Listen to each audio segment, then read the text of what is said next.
Hello and welcome back to Pokemon Yellow. So in the last episode we just took a venture down, I believe that was Route 14, and we just kind of trained up a little bit. I haven't done the off-screen training yet. I'll do that in between what we're about to do and the gym, both things that I intend to do right away. So what we're going to do is we're going to come in here, and this is the Diglett Cave. So oh, I took one step. Brutal. Okay, so the awkward thing with the Diglett Cave is there's a lot of stuff in here, and it's between level mostly 19 and 21. However, there are Dugtrio in here, which can be a problem. So I've gone and bought a bunch of repels. I should only need 2 per direction, I believe. Should get me through there, and I can just largely ignore the Digletts. I'm not catching one, even just for the sake of completing the next gym. I don't think it'll be that necessary, but I could also be wrong. Part of the problem and why I opted not to just catch a Diglett there. Oh, repel's effect wore off. So part of the reason that I opted not to just get Diglett is because the Raichu, and you learn this the hard way, I believe, I might be thinking of Pokemon Stadium, but one of the versions of Raichu knows Surf. And I can't remember if it's this one or not, and I'm not going to look it up. So here's one of the in-game trades. This was one of the things I wanted to show off. He's looking for a Clefairy, and we can trade one for a Mr. Mime. So if I do a complete Pokedex, again, add-on post-game, then I'll show this off again. But yeah, that's one of the in-game trades. So as you've noticed, there is another member registered in the team beside the screen. And it is the Bellsprout, so that's just what I caught to take care of the HM01 needs that I have. So, and here is Professor Oak's aid. So we just need to have caught at least 10 kinds of Pokemon. We've got 14, which is fantastic. And we get HM05, which is Flash. Not technically a required move. I've gone through Rock Tunnel, and the way that the game does like the screen stuff, you can basically see right through it. So you don't technically need Flash, but it is one of those moves that they want you to pick up. I believe the only thing that you have to worry about is not being able to see trainers if you're avoiding them when you go through Rock Tunnel. So I can't remember if you can see the outlines of them or not. But yeah, so that's there, and then we also have one other place to visit real quick. And we'll go cut. And one vast improvement into coming into Gen 2 was them making HM moves triggerable with the A button. Coming into this menu is kind of annoying, so... But I digress, it's just one of the quirks of an older game. They obviously massaged that out. But as you can see, we've made our way back to Pewter City at the other end of the Diglett Tunnel. And I showed this building off when I first came through. But this is the museum or whatever it's called. But you can only get back here after you've collected Cut. And if you come talk to this scientist, we get a chunk of old amber. And all they're saying is that he's pretty sure there's Pokemon DNA in there. Everybody's scoffing and going, no there isn't. So now he wants us to take it to a science lab when we come across one. Spoiler alert, we will come across one. Not that I think that there's any way of creating spoiler alerts with this game anymore. Again, it's like I pointed out with Ocarina of Time when I was playing through. The game's just so old and has been so widely played. There are very few people, I imagine, that don't know a lot of the basic stuff with regards to gameplay, so I don't really worry about spoiler alerts too much. unless they just pertain to specifically what I'm doing through the playthrough, because I obviously don't want to spoil the surprise like the rest of my team, because I don't have all my teams. So I'm curious, so I will give one hint, and drop a comment down below if you want to. There are two members of my team that are going to get replaced with two other members later on in the game. And I'm wondering what everyone thinks they're going to be. Oh, Repel's effect wore off there.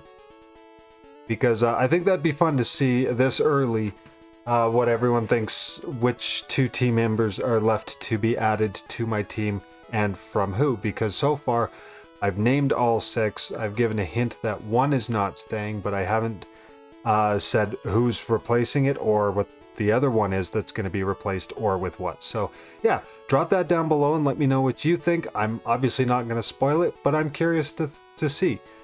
But that being said, I'm going to pop into the Pokemon Center real quick, just heal up, swap out Bellsprout for Flutterby, and then we'll continue on to the gym.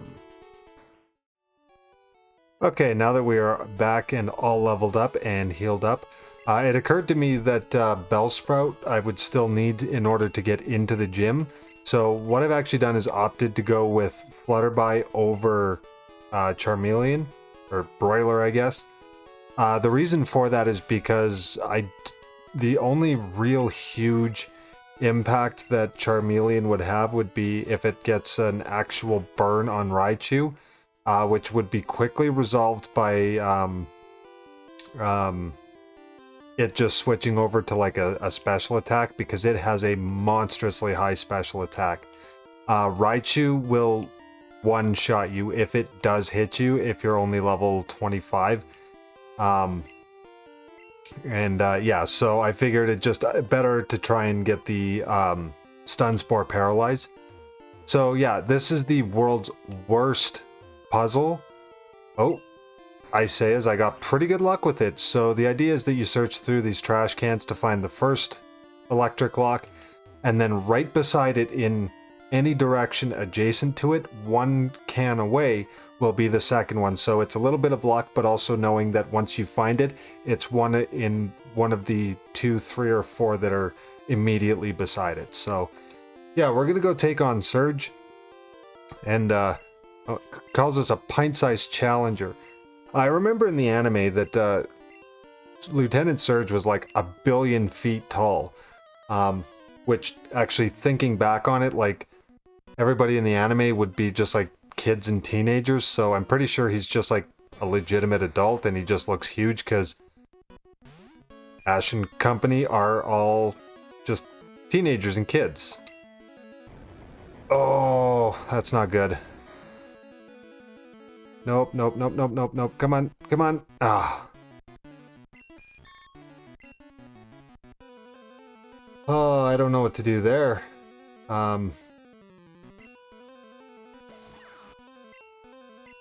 Yeah, it really doesn't matter. Like, Raichu is ridiculously strong. Oh, there's the X speed. Thunderbolt, which that thing will KO Pikachu. Like, I almost guarantee it. Oh, no. Oh!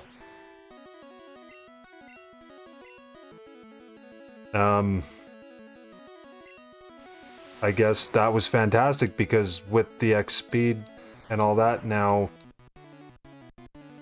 yeah, it's gonna Mega Punch. So Raichu, like I said, this thing will not have much problem dealing with most of your Pokemon, and because it is so fast to begin with, I think luckily because I got the Paralyze after the X speed, it's gonna be quite a bit slower, and now you're just kind of hoping that Paralysis will kick in.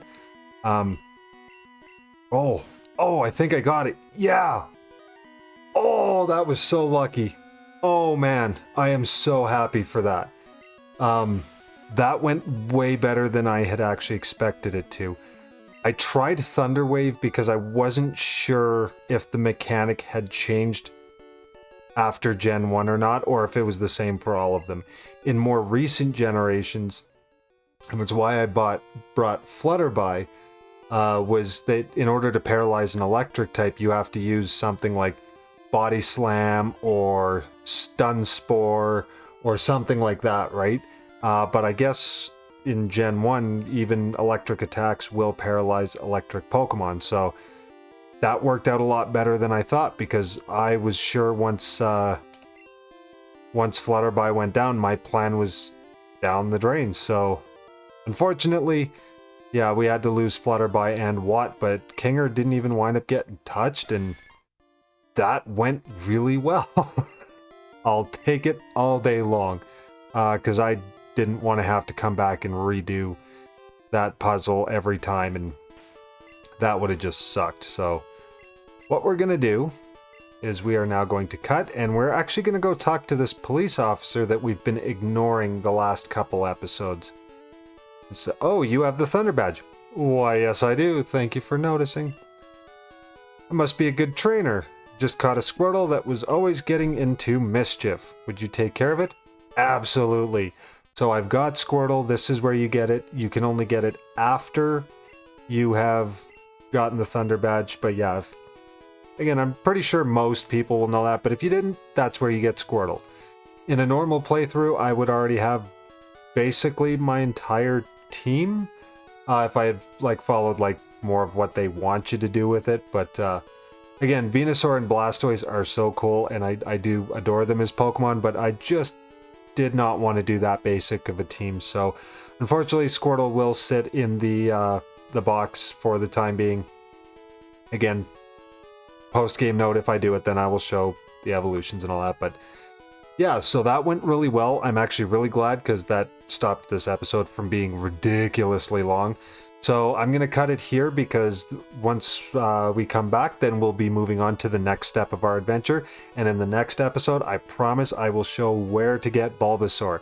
But yeah, so if you did like that, did like the episode, don't forget to drop a like. If you're not subscribed and you want to see this series as it comes out, don't forget to subscribe on your way over to your next video. And until the next one, thank you and all the best.